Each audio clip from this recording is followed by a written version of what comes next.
얘기하려고 합니다.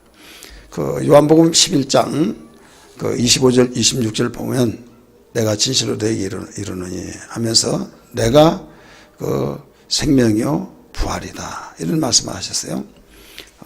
그래서 나를 믿는 자는 죽어도 살겠고 무릇 살아서 믿는 자는 영원히 죽지 아니하리라 하면서 맨 뒤에가 그 중에요.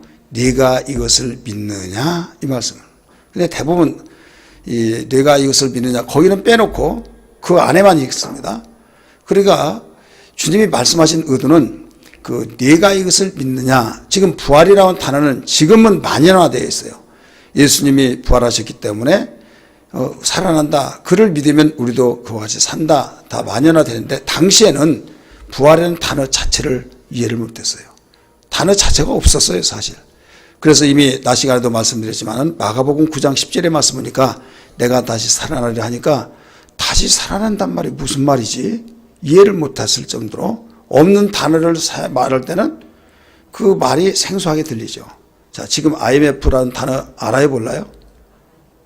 몰라요? 지금도? 지금 모르는 사람 없잖아요. 그런데 IMF가 시작됐을 때 IMF니까 그 노인 양반들은 아프 이러다가 생소한 단어거든요. 생소한 단어가 하나씩 그 신생어로 나타난 것은 그만큼 어떤 사건을 동기부여가 되었을 때 나타나요. 하나씩 태동에서 나오듯이 상고가 있을 때 아이가 태어나듯이 어떤 단어가 사용하지 않았다가 딱 사용되어지는 태동되어져서 나오는 사람처럼 그런 어려움과 또 때로는 깊었을 때 그런 신조어가 또 새로운 단어들이 나옵니다. 이 부활이라는 단어도 마찬가지예요.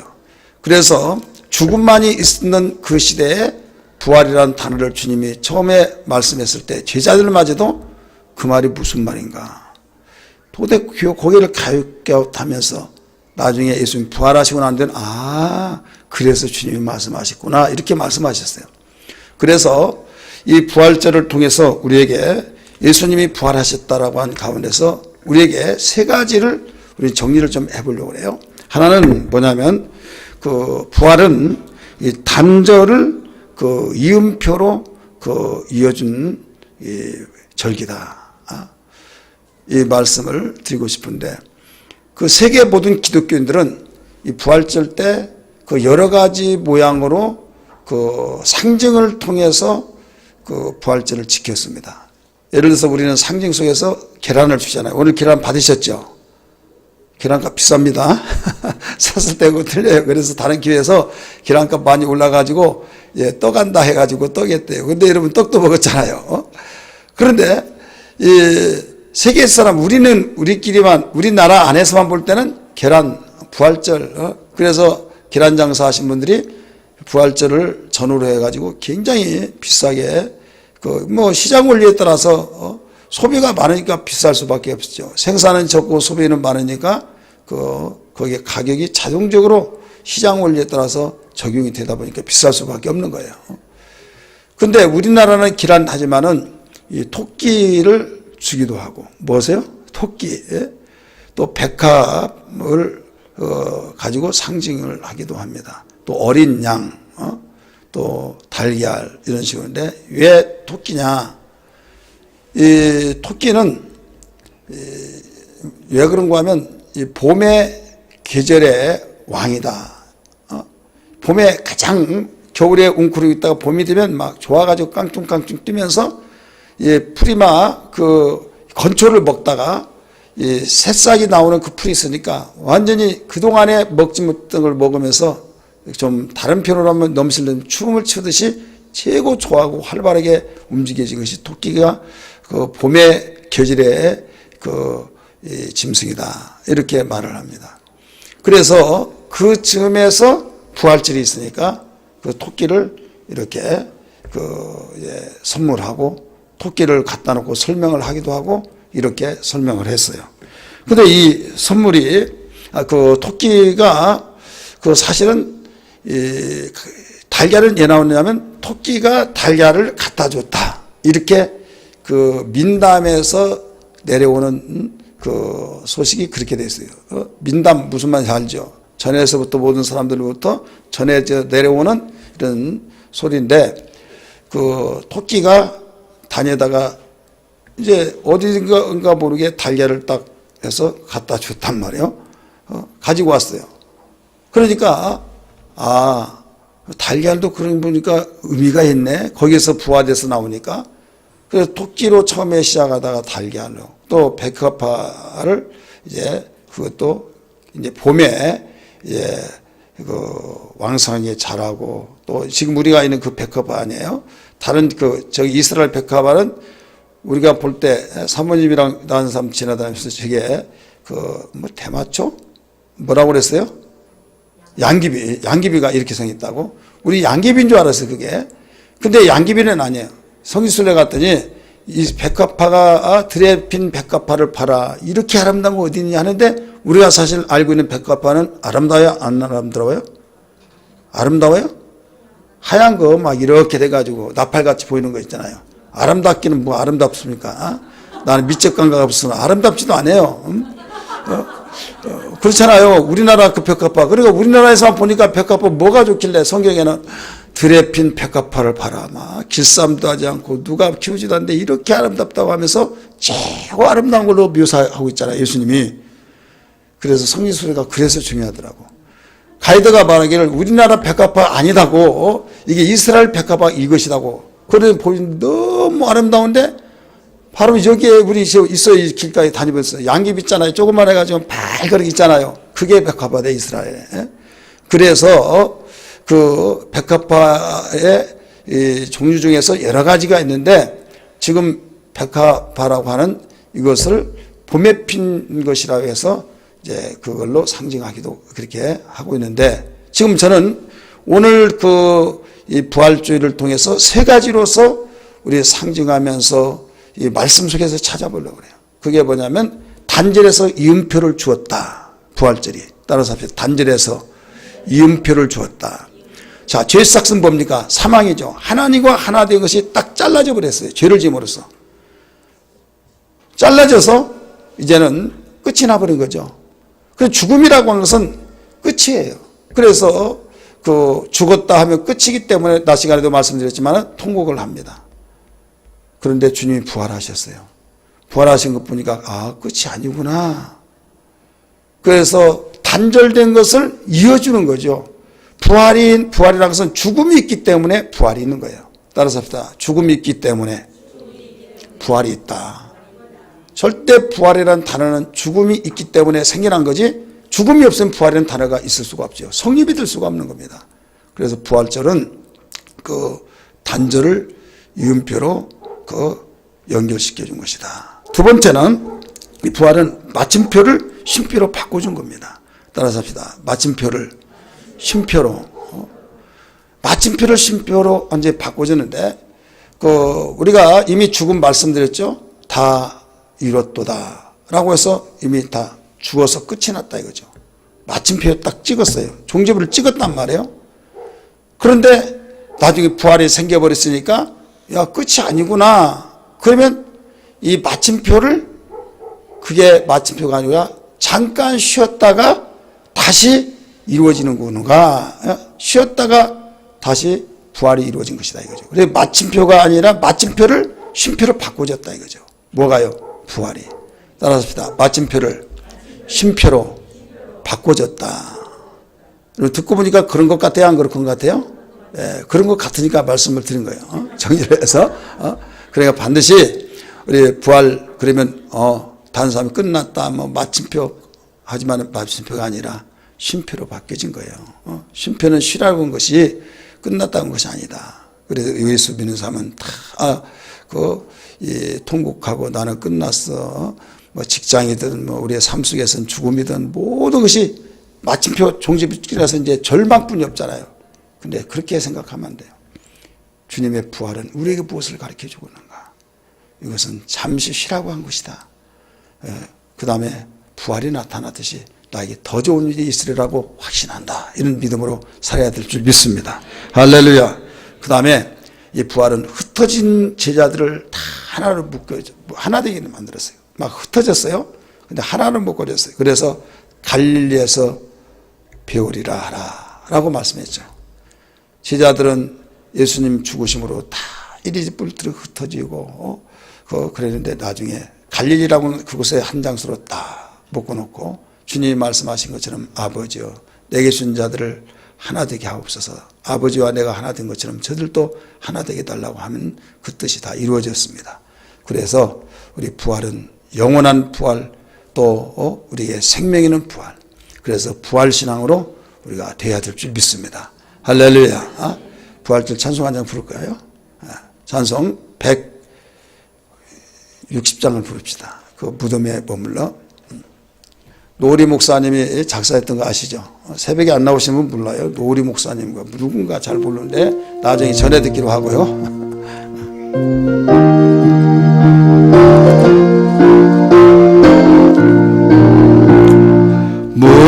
무덤에 머물러 예수 내 구주 새벽을 이렸네 예수 내 주 원수를 다 이기고 무덤에서 살아나셨네 어두움을 내계시고 나와서 성도와 함께 길이 다스리시네 사셨네 사셨네 예수 다시 사셨네 헛되이 지키네 예수 내 구주 헛되이 봉하네 예수 내 주 원수를 다 이기고 무덤에서 살아나셨네 어두움을 내게시고 나와서 성도와 함께 길이 다스리시네 사셨네 사셨네 예수 다시 사셨네 거기 못 가두네 예수 내 구주 우리를 살리네 예수 내 주 원수를 다 이기고 무덤에서 살아나셨네 어두움을 내계시고 나와서 성도와 함께 길이 다스리시네 사셨네 사셨네 예수 다시 사셨네 원수를 다 이기고 무덤에서 살아나셨네 어두움을 내계시고 나와서 성도와 함께 길이 다스리시네 사셨네 사셨네 예수 다시 사셨네 아멘. 이 찬송만 부르면 힘이 나요. 우리 부활 소리만 듣더라도 힘이 나야 될 줄 믿습니다. 부활만이 무덤에서 나왔기 때문에 여러분 어깨 축 처져서 무덤 같은 생활을 주님 하늘의 소망 부활을 주셔서 감사합니다. 나의 삶 속에 사업 현장 속에 직장 속에 가정생활 모든 일 속에 절망이 소망으로 바뀌어지는 삶 속에서 살게 달라고 우리 1분 동안 통성으로 주여 부르며 기도합니다. 주여 주여 주여 하나님 아버지 기도합니다. 좋으신 아버지 오늘도 이와 같이 예수의 이름으로 아버지여 저들 귀한 시간 허락해 주시고 또 저들 부활절 예배와 더불어서 성서대학 강의를 통해서 말씀을 듣고자 합니다. 하나님 아버지 무엇보다도 무덤에서 나오신 예수 그리스도의 살아나심 하나님 아직까지도 예수님은 살아나셨는데 우리의 삶 속에서 무덤 같은 그런 종교를 찍은 걸로 알고 있습니다. 단절됐던 것이 이음표가 되게 하시고 아버지여 마침표가 쉼표로 바뀌어졌고 흩어진 것이 다 하나로 아버지여 이루게 하신 주님, 그러므로 부활만 이렇게 만들어줬던 것처럼 저희들 마침으로 생각했던 것이 힘으로 있다가 다음 시후에 다시 힘차게 나간 것을 알게 하셔서 소망으로 살게 하여 주옵소서. 하나님 말씀이 생명되어서 위로와 소망되게 하시고 격려와 능력되게 하여 주셔서 한 주간에도 더 나아가서 남은 1년도 승리로운 삶이 되게 하여 주옵소서. 오늘 성서대학 강의를 통해서 은혜 받게 하여 주옵소서. 성령이여 함께 하여 주옵소서. 예수님 이름으로 간절히 기도하옵나이다. 아멘. 부활절 설교는 마치고요. 뭔 마치고요? 부활절. 이제 오후 부활절 설교 마치면서 성서대학으로 우리 진행하겠습니다. 성서대학 속에서 교재 여러분 봅니다.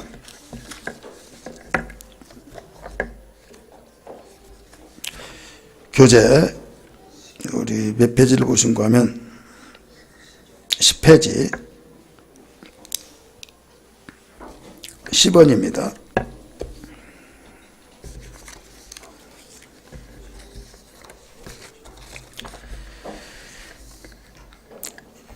읽습니다. 시작. 이스라엘의 죄악은 하나님께 숨길 수 없이 드러났다. 이 죄는 대부분 숨음 속에서 진행되죠. 누룩이 드러나지 않고 가로 서말 속에 숨어 있어요. 이 숨어 있는 것이 시초입니다. 아무것도 몰라요. 누구도 몰라. 아무도 몰라요. 지도새도 모른다. 귀신도 모른다 할 정도로 몰라요. 그러면 깨끗하고 참되고 그런 걸로 알고 있는데, 우리는 성경을 통해서 이것이 나에게 있어서는 안 될 죄가 있나 없나, 이걸 분명히 드러나기 전에 해결해야 될 줄 믿습니다. 그런데 이 속에 있는 것은 언젠가 드러나요. 드러나면 이제 끝이 나는 거예요. 예를 들어서 음란죄 보세요. 단둘이 서로 주고받고 은밀하게 즐기고 또 좋아하다가 아무도 몰라요. 그런데 언젠가는 딱 드러나 버리면 그때는 내가 왜 그랬던 거, 내가 미쳤지. 그래서 그 사법고시에서 판검사가 되어지고 그보다도 또 권력의 그 일평생에 그 자리까지 올라왔던 것이 순간에 와르르 무너져 버린다 이거죠.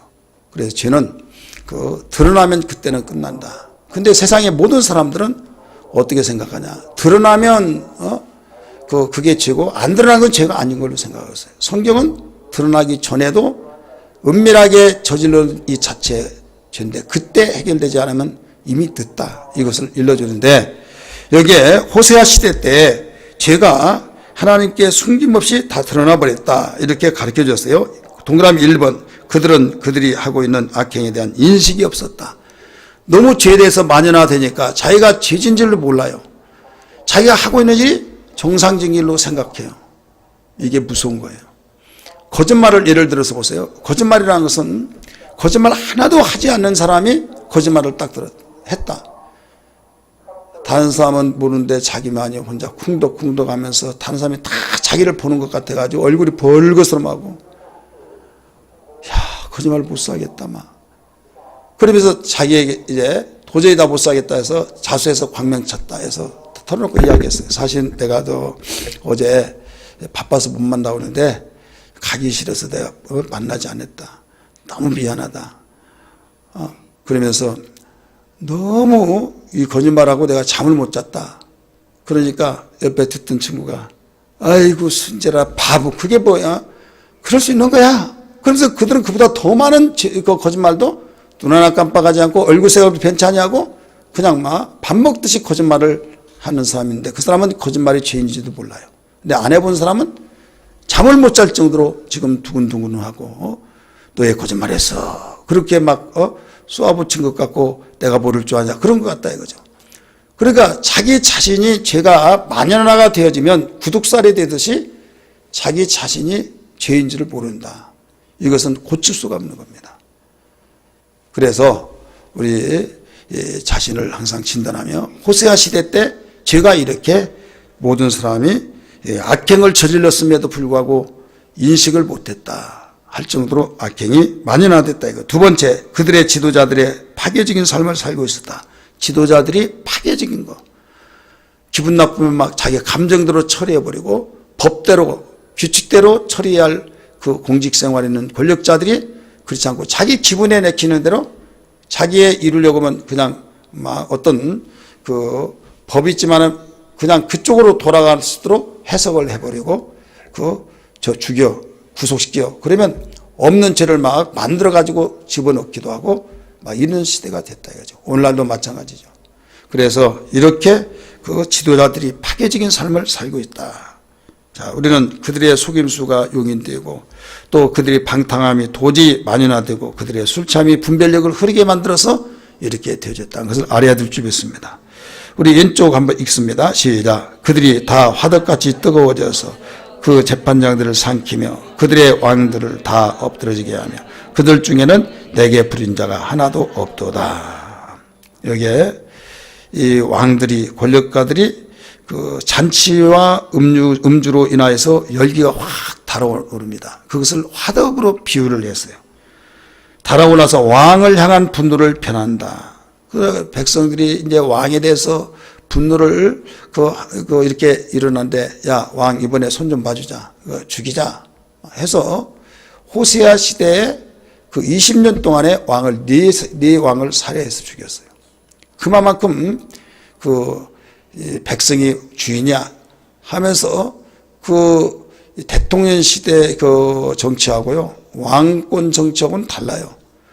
왕은 세습제로서 하늘에서 주어진 것이기 때문에 그 왕의 말이 법이다 이런 말이기 때문에 토가 없어요. 이유가 없어요. 오직 충성밖에 없는 겁니다. 근데 국민을 위한 왕이 돼야죠. 대통령이 돼야죠. 그래서 이제 촛불 하나로 그 대통령을 완전 탄핵을 시키고 막 이렇게 저렇게 하는 이 시대가 됐단 말이에요. 그러다 보니까 이것이 그 호세아 시대 때 백성들이 조금 힘 있는 사람이 말 잘하는 사람이 야, 왕 요사이 이게 왕이냐? 그러면 거기에 대해서 더 유언비를 퍼뜨리고 그래서 결국 야, 우리 좀 손 좀 봐주자. 그것이 죽이자 이 말이에요. 말로는 죽이자 그러면 이제 그들이 하나님의 율법 정신을 통해서 왕은 하나님이 기름 부어줬기 때문에 왕을 손댈 수 없으니까 손 좀 봐주자 하면서 죽이자 이런 말. 그래서 4명이나 왕을 죽였던 것을 우리가 성경상에서 볼 수가 있습니다. 그래서 그들의 영향력이 이방 세력을 끌어들여서 그 왕을 살해하고 결국은 감쪽같이 자기들 안 그런 척하는 이런 시대의 상을 하나님은 아셨기에 호세아 선지자를 보내어서 이 모든 일들을 책망하시고 거기서 지적하시고 있는 겁니다. 3번 같이 읽습니다. 그들의 교만의 뿌리가 하나님께 돌아가는 것을 거부한다. 자, 교만했으면 주여 내가 범죄했나이다. 주님 나를 받으시옵소서 하면 하나님께 돌아가야겠죠. 돌아가기 거부한다 이게. 자, 우리가 예수 잘 믿고 하나님께 돌아야 된다면 나는 싫어. 대부분 우리가 입버릇처럼 말하죠. 이게 여러분들이 입버릇처럼 말한 걸로 생각하고 있지만은 그것이 하나님이 볼 때는 얼마나 탄식의 소리인 줄 아십니까?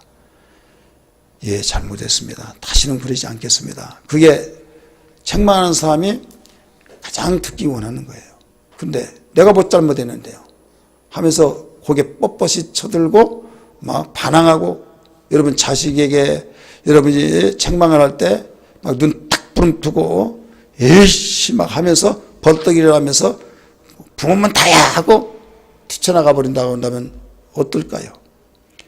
왜 그건 아는데 하나님 앞에 돌아가기를 거부하는 것은 죄로 여기지 않고 그래도 내가 이렇게 잘나서 똑똑해서 이렇게 산다라고 하면서 하나님 없이도 살 수 있는 것처럼 하는 것을 당연히 여기고 있는데 이게 바로 영의 눈이 흐려져서 그렇다.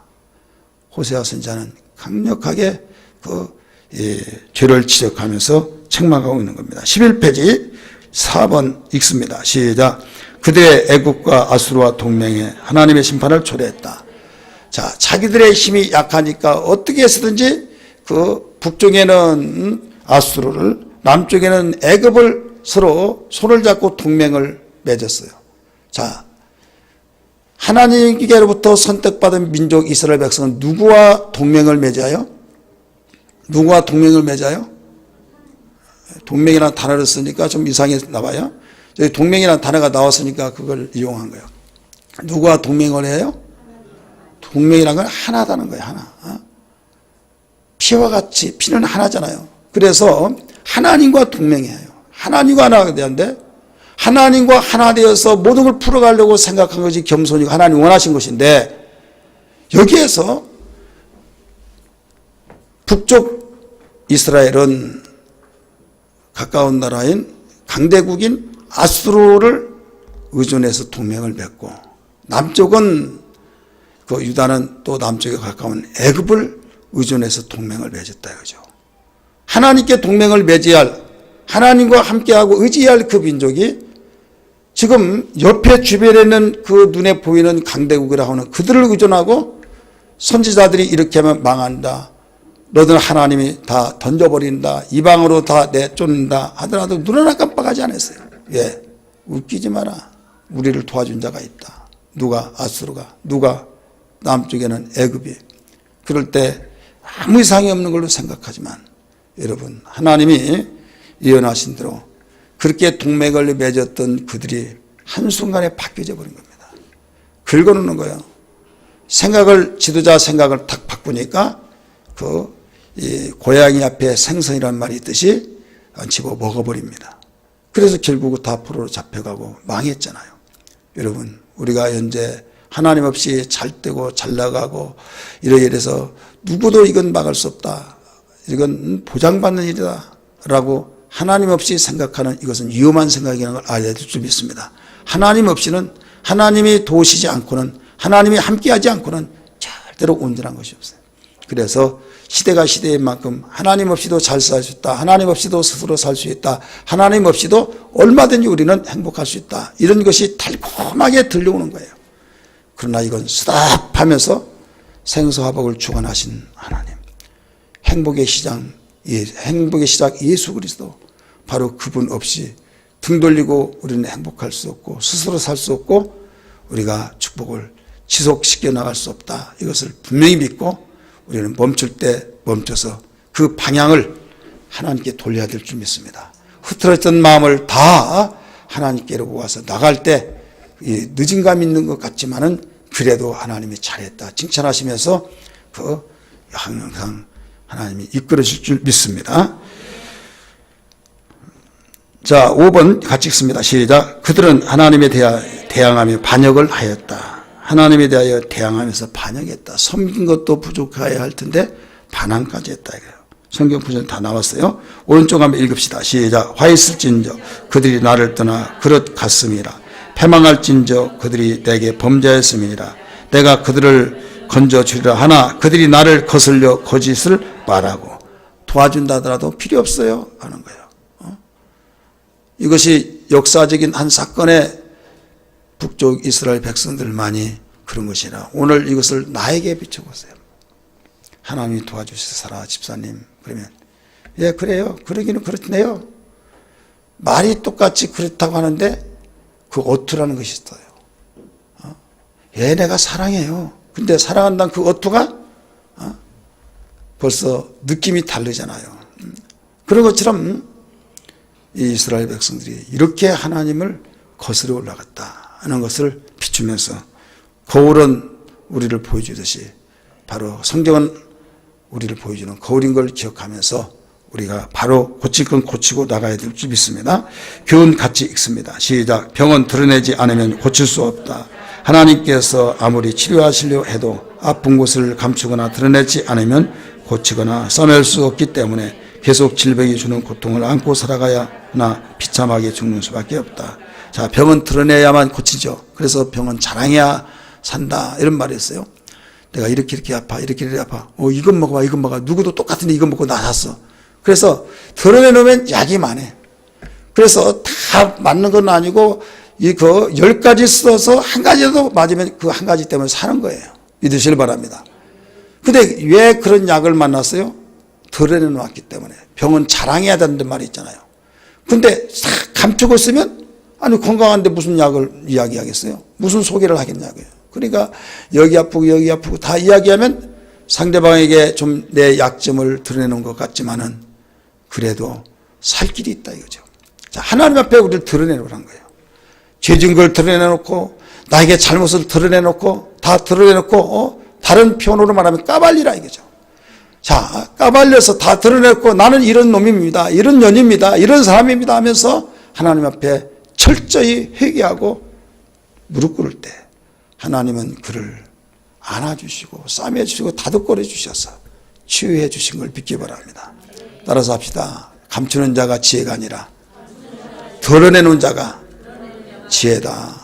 이러면 세상에서도요, 딱 드러내놓고 딱 아플 때 아프더라도 해버리면 그 막을 때 딱 막아요. 예를 들어서 박근혜 대통령이 처음에 다 드러내놓고 딱 이렇게 해버렸으면 뭐 이럴 수 저럴 수 했으면 딱 거기에서 탄핵까지 가지 않았을 거예요. 그런데 그 빙빙 돌리면서 이렇게 하다 보니까 여기까지 왔다 이거죠. 우리는 모든 판단은 우리 각각 다 다르기 때문에 전체적인 틀에서 보면 이것만은 분명합니다. 그래서 우리의 영적 생활도 마찬가지라는 걸 믿으시길 바랍니다. D번, 이스라엘은 우상 숭배와 부도덕과 그들의 반역적 태도 때문에 심판은 불가피하다. 반역적. 이 반역적인 거. 1번, 하나님께서는 하나님과 언약을 어기고 우상 숭배하는 이스라엘에게 내릴 재앙을 선포하신다. 호세아 8장 6절의 말씀 보면요, 거기에 사마리아의 송아지란 말이 있어요. 사마리아의 송아지. 여로보암 1세, 여로보암 2세. 자, 호세아는 여로보암 1세 시대에서 예언한 사람이 2세 시대에서 예언한 사람이야? 예? 예, 2세요. 뭐 다 다른 생각을 가지고 있는데 지난번에 2세 수없이 이야기했는데 너무 겸손해서 다 대답을 못 하신 것 같아요. 2세예요. 근데 여로보암 1세는 북왕이 초대왕이에요. 근데 그때는 바로 여기에서 사마리아 송아지라고 하는 나오는데 이때 여기에 베델에다가 성전을 세웠어요. 산당을. 그때 송아지를 드리면서 제사를 했단 말이에요. 그런데 여로보암 2세는 어떤 무엇을 갖냐면 금은을 가지고 우상을 섬겼어요. 왜 금은을 가지고 우상을 세웠을까요? 자, 송아지는 아무리 못 살더라도 잘 살더라도 잘 산 사람은 송아지, 중산층은 염소나 양을 가지고 제사 지냈어요. 그런데 그것이 바뀌어지면서 율법에도 없는 금이나 은을 가지고 막 돈이 많으니까 최고 부자로 살았다고 그랬잖아요. 그걸 가지고 하나님께 드리면 더 큰 그 제사를 받으실 것이다. 이건 자기 착각이에요. 피 없이는 제사 받을 수 없다는 걸 믿기 바랍니다. 하나님의 법대로 제사가 되어지 않는데 이들은 금은으로 제사를 드리려고. 오늘날 마찬가지예요. 예수 그리스도의 공로에 의지해서 의롭다함을 얻고 또 공로에 의해서 우리가 인정을 받고 하나님 앞에 내가 가까이 나갈 수 있다. 이렇게 복음의 그 증거는 가르쳐 주는데 돈이 많은 시대, 물질이 그 많은 시대 되니까 어떤 물질을 많이 내고 물질에 막 어떤 이거 아주 듬벅듬벅 막 흠직한 걸 할 때, 내가 이 정도 돼야 천국 가고, 이 정도 돼야 하나님 인정받고, 이 정도 해야 이렇게 된다라고 하는 시대가 와버렸다 이거죠. 그때나 지금 시대나 바로 비슷해요. 돈이 없을 때는 하나님, 나 돈이 없어요. 이 몸 받으시옵소서. 예수님 나를 사랑하죠. 나는 피의 공로 의지해서 하나님의 자녀된 거 감사합니다. 하며 눈물을 하나님께 들어서 눈물을 받으셨어요. 정성을 들 때 정성을 받으셨어요. 근데 지금은 뭘로? 그래서 강남 쪽에 저기는 어떤 사람이 헌금을 이야기하니까 거기에 헌금에 대해서 내가 혼자 다 하겠다. 예배당 다 내가 하겠다. 그래서 그 목사님이 모든 걸 절제시키면서 한 사람 하는 건 저는 거부합니다. 해서 서로 하려고 한 거예요. 그게 바로 지금 지구촌교회예요. 이동훈 목사님 목회하는 거기에 헌금에 대해서 자기 혼자 다 해버리겠다는 거죠. 다른 사람 다 못하게 저 혼자 좀 기회를 주세요. 가만히 봤더니 그렇게 하면 이게 교회가 아니거든요. 교회는 기둥 하나만 있다고 해서 된 거 아니에요.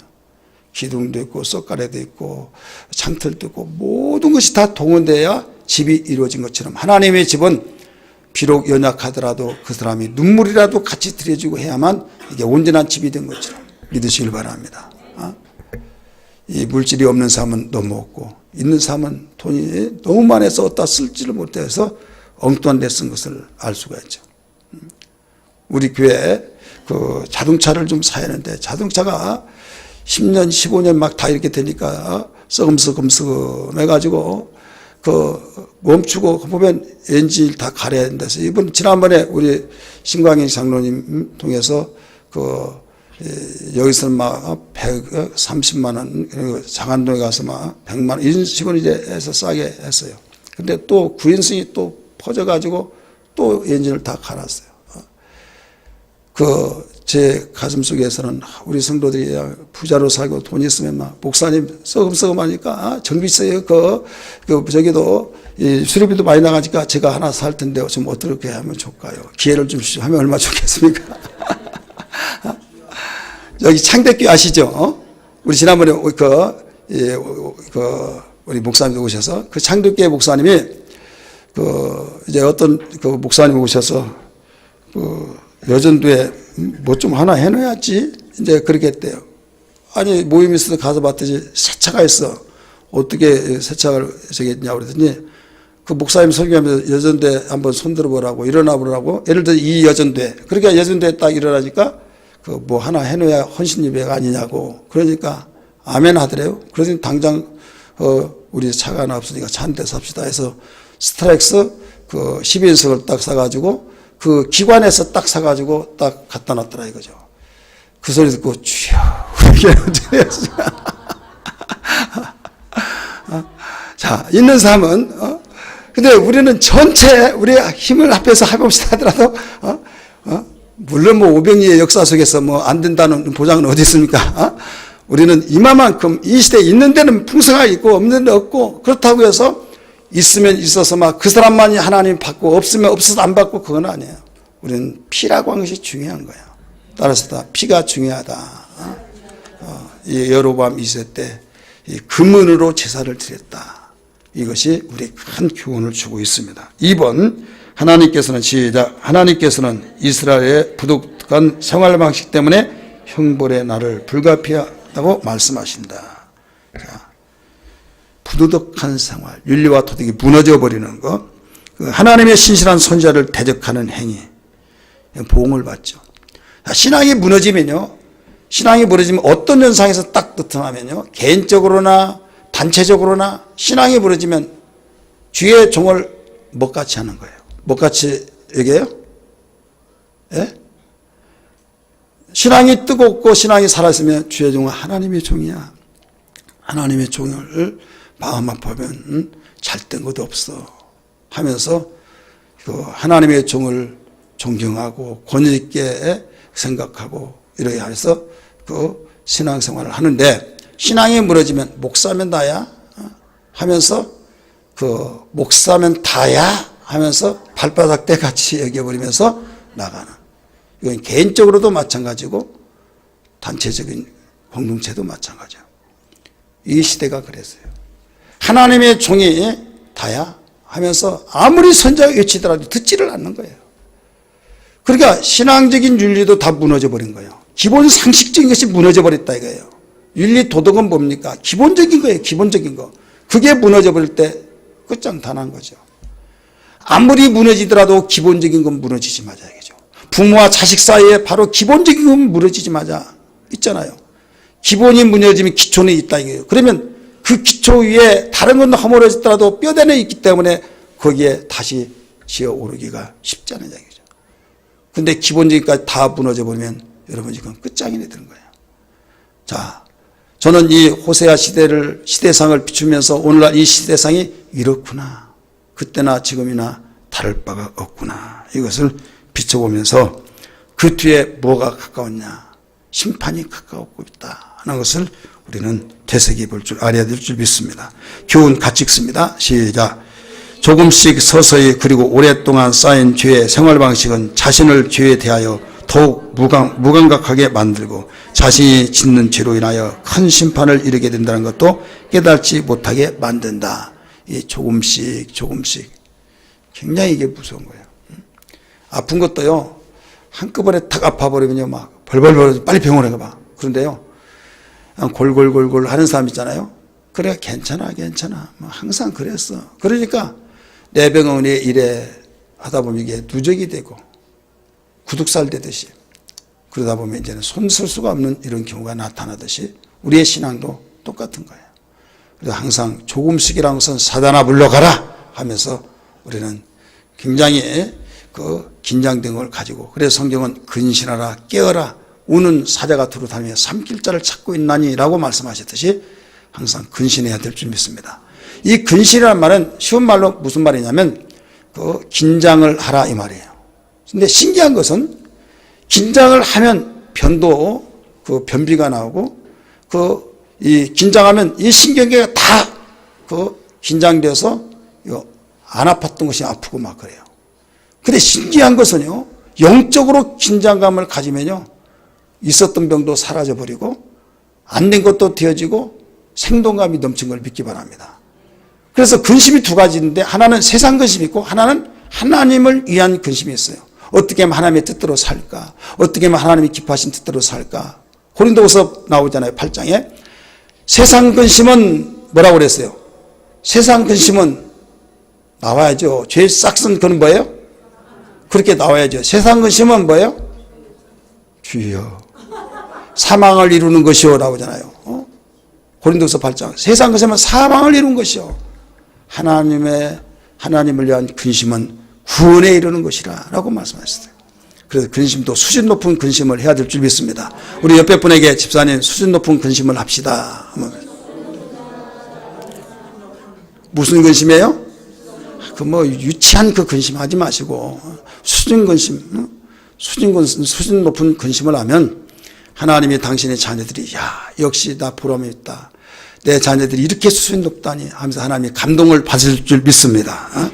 3번 같이 읽습니다. 시작. 하나님께서는 이스라엘 백성에게 그들이 얼마나 깊게 부도덕과 우상숭배와 죄에 빠졌는지를 드러내신다. 자, 조금 있던 것을 누적시키다 보니까 조금 가다 보니까 헤엄치러 갈 때 거기 위험해 하니까 괜찮아 조금 간 것이 이제 푹 들어가 버리는데 헤어나오지 못하는 것처럼 바로 신앙의 위험이 거기에 있는 거예요.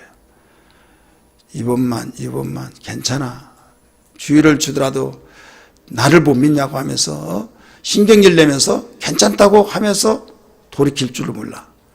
내가 이번만 하고 내가 다음 주부터 정말 이렇게 하겠다고 하는데 다음 주가 돌아오지 않고 그걸로 끝이 나버린다 이거죠.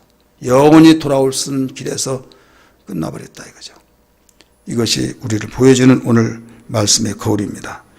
이게 성경 읽습니다. 오른쪽에 시작. 이쪽에 내가 이스라엘 만나기를 광야에서 포로를 만난 것, 너희 조상들을 보기를 무화과나무에서 처음 맺힌 천년을 본과 그들이 바알부를 가서 부끄러운 우상에게 몸을 드림으로써 저희가 사랑하는 우상같이 가장하였더라.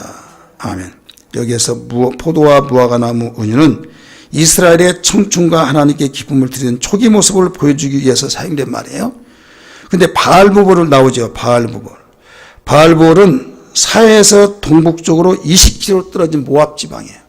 그 모압 지방에서 바알을 섬기는 신전이 있는데, 여기서 이 성적으로 난잡한 행동을 하고 또 사람을 불 가운데 막 지나가게 하고 이런 일이 있는 장소가 바알볼입니다. 근데 이스라엘 백성이 바알볼을 그렇게 좋아하고 거기에 가지 말라고 한 것을 가고 계속 그런 가운데 하나님의 심판이 그에게 먼저 와버렸다 이거죠. 우리는 항상 기억하고 우리가 바로 서 나가야 될 줄 믿습니다. 4번 우리 교훈 같이 읽습니다. 시작. 탐스러운 포도 열매와 잘 익은 무화과 열매가 주는 기쁨처럼 우리도 푸른 믿음의 열매로 늘 하나님의 시야를 즐겁게 해드려야 한다. 아멘. 여기까지.